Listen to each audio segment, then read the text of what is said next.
Yaponiya Jahon chempionati 2026 terma jamoasi uchun qo'llanma. Ajoyib natijalar Hajime Moriyasu jamoasi nafaqat eng yaxshilarga qarshi omon qolishi, balki ularni ham mag'lub etishiga ishonchni kuchaytirdi. Ushbu maqola 2026 yilgi Jahon Kubogi ekspertlari tarmogining bir qismi bo'lib, 48 mamlakatdan eng yaxshi media tashkilotlari o'rtasidagi hamkorlikdir.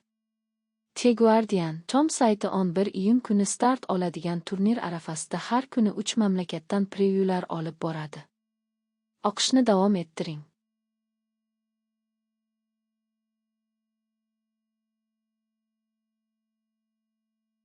Hins to'pig'idan olgan jarohati tufayli Angliya terma jamoasini tark etdi.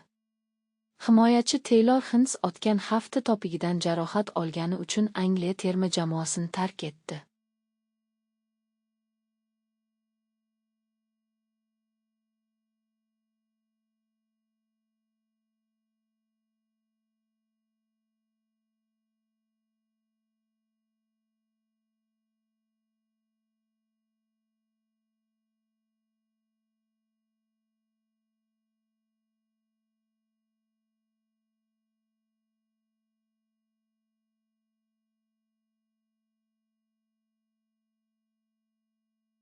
Angliya terma jamoasi Jahon chempionati uchun terma jamoa raqamlarini e'lon qildi. Garri Keyn, Jud Bellingham va Markus Reshfordlarga asosiy futbolkalar topshirildi.